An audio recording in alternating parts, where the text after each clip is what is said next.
Yes. Isang mapagpalang araw sa ating lahat. Nagbabalik naman po ang baklang mataba pero di malaswa.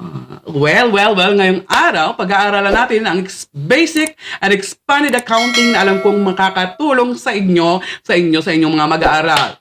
Ngayon, samahan niyo ako sa pag-discuss or pagtalakay ng kauntian ng basic and expanded accounting. Ngayon na!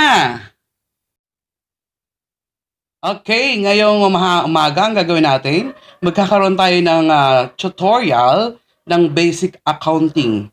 I have here a sample transaction. Ang gagawin natin, sasagutan natin siya. Sabi dito sa problem, Henry C. Appropriator invested 370,000 cash in the business by opening an account under the name of business. Ano po ang gagawin natin? Sabi, si Henry C. daw ay nag-invest ng 370,000. Sulat, assets equals equity. Yan na. Sa assets po, meron tayong tinatawag na cash in bank. Okay. And of course, Henry C. capital. Okay. Since invested daw po si Henry C. ng 370,000. Therefore, 370,000. Yan. Equals. Mayroon siyang equity the same 370,000. Yan. Ganyan lang yung kasimple. Appropriator invested 370,000 cash in the business by opening an account. Nag-open siya ng account under sa kanyang business. Of course, cash in bank, 370,000 and Henry C. Capital, 370,000. Okay, that's number 1 transaction. Number 2 transaction. Ayan, number 2 transaction.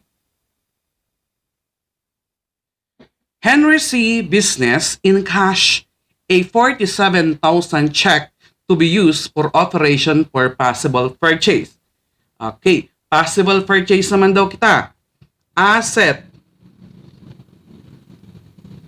equals equity.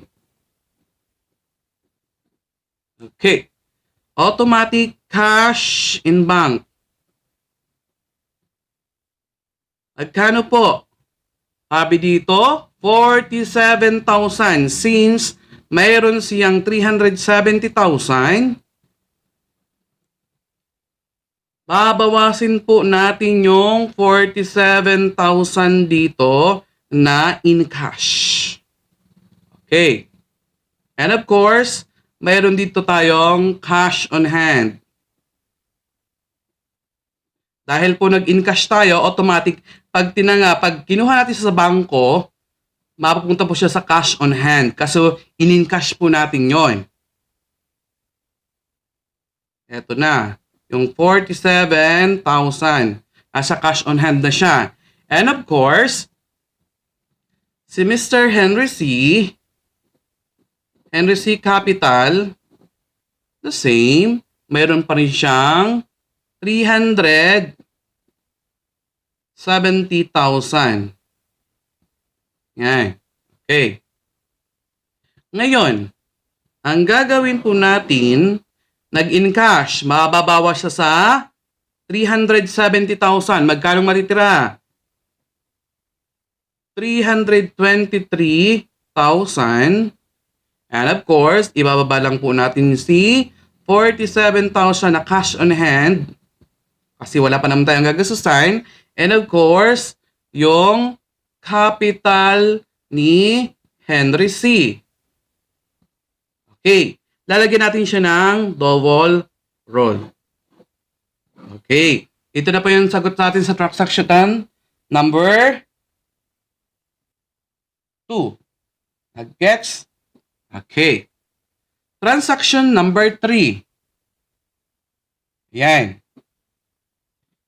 Henry C. Business issued a check worth of 52,000 and cash worth of 15,000 as payment for equipment. Okay, lagay ulit tayo ng assets. Ano po ang napaloob sa assets? Cash in bank. Magkano po ang pera natin sa bangko? Nabawasan ng 47,323,000. Of course, mayroon tayong cash on hand. And of course, magkano ang cash on hand natin? Mayroon tayong 47,000. And of course, issued check worth of 52,000. Nag-issued naman po ng check. Automatic, mamabawas naman po ito sa 323,000 na nasa bangko. Minus 52,000.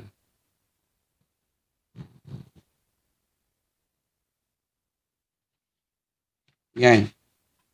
Yan, ayos natin ang paper para mas malinaw. 52,000. And of course, mayroon tayong tinatawag na cash worth of 15,000. Mayroon siyang cash na 15,000 na mapupunta sa cash on hand. Okay. Then of course, equipment.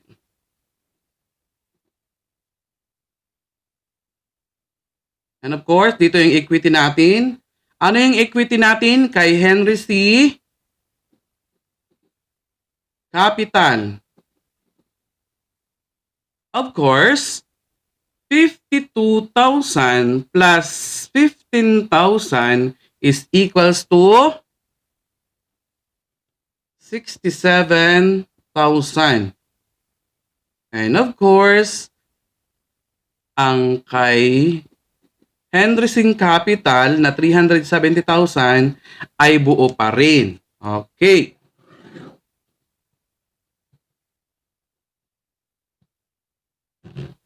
Kano na? 323,000 minus 52,000 is equals 271,000.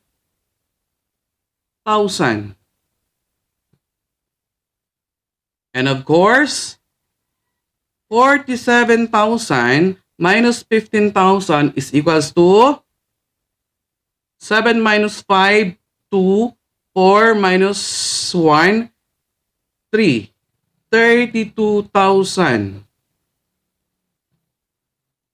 And of course, bababa lang natin yung 67,000. And of course, yung capital ni Henry C. Okay, double roll po ulit natin. 370,000, 32,000, 67,000, 370,000. Okay, yan lang po yung sample problem natin. Sa sample transactions, nagot natin yung tatlong problem. Let us continue answering the expanded accounting. Okay, ngayon ang gagawin naman natin ay ang continuation. Expanded accounting sample transaction. Assets is equals to liabilities plus capital. Okay, ang atin naman pong sample transaction, a furniture and fixtures worth of 52,000 were purchased on credit from a supplier. Ano naman pong gagawin natin dyan? Sabi dito, assets equals liabilities plus capital. Okay, automatic, mayroon ulit tayong cash on bank or cash in bank. And of course, meron tayo ng cash on hand. And mayroon tayong equipment. And meron tayong furniture. And we have the account payable. Plus Henry C. Capital. Yan. Kompleto. mayroon tayong natira dun sa last transaction natin na number 3 problem. Magkano yung natira doon? Mayroon pa tayong 271,000, 32,000, 67,000, and 370,000. Ngayon, ang gagawin natin,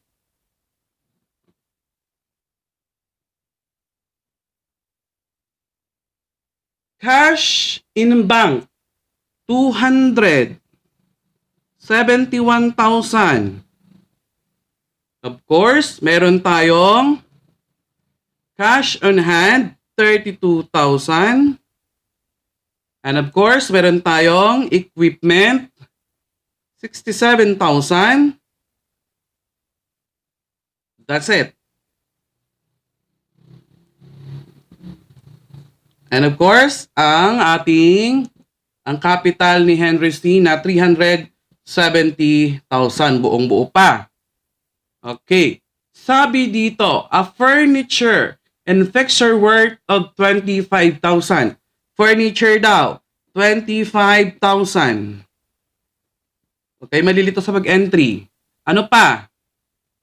Were purchased on credit. Pag sabing purchase, binili ng or inutang. Credit po, it means magkakaroon tayo ng account payable. Okay. Magkano po yung account payable natin? 25,000. Sabi niya, credit from the supplier. It means account payable yan. Sige.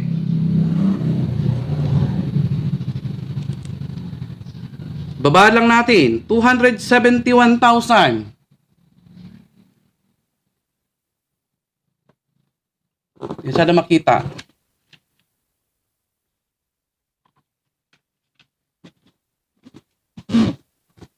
Yan. 271,000. Yan. Ibaba lang natin yung 32,000.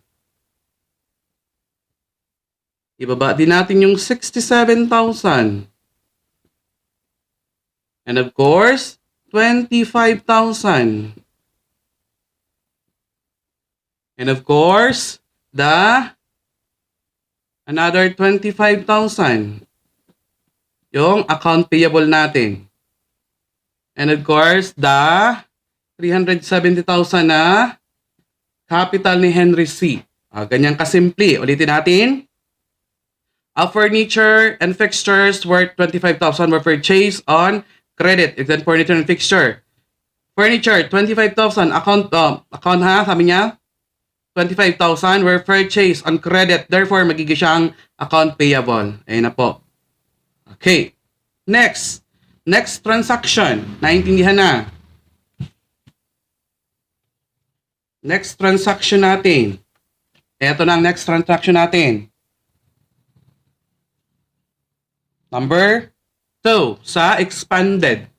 Henry C. withdraw 19,000 cash in hand and equipment worth of 19,000 for his personal use. Therefore, we have a cash in bank, cash on hand, equipment, furniture, account payable, and Henry C. capital.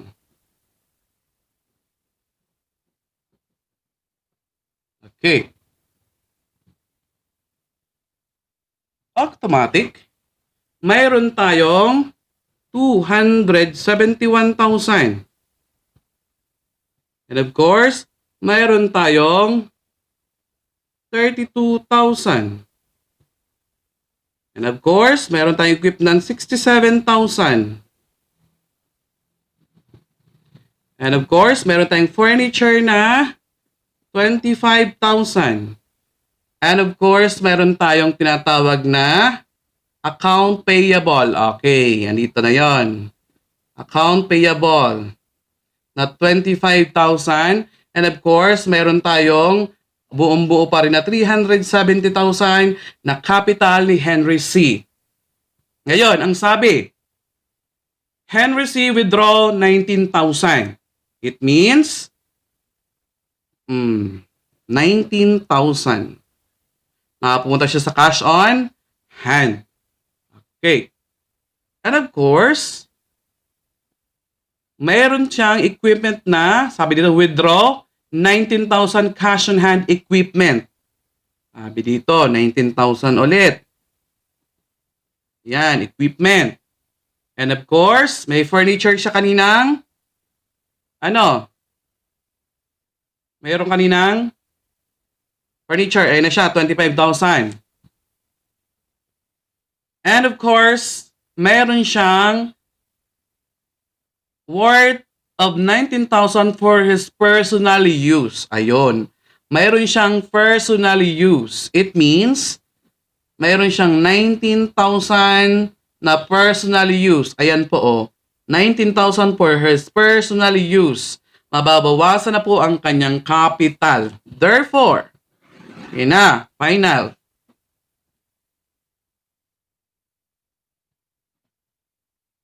Baba po natin yung 271,000 plus, yes, 30,000 minus 19,000. Magkano na lang?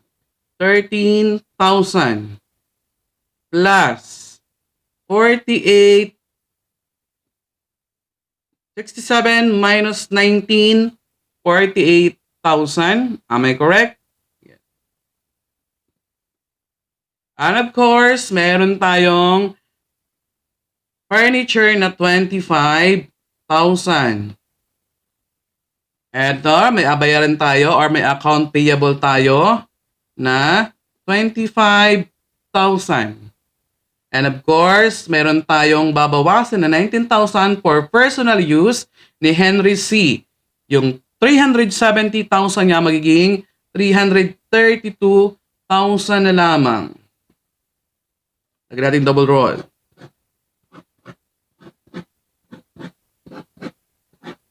Ayun. That's the correct answer. Okay, ayan na.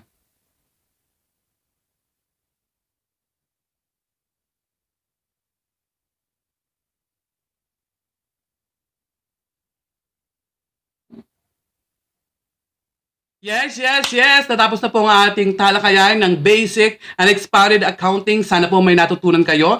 At kung gusto niyo pong mapanood ang aking video, sundan naman po ako sa aking YouTube channel, Bonus Ganda TV, or kung kayo may katanungan, maaari po kayong mag-message sa aking messenger. And of course, add me on my Facebook, Nomar Manalo po sa Bani. Thank you for watching.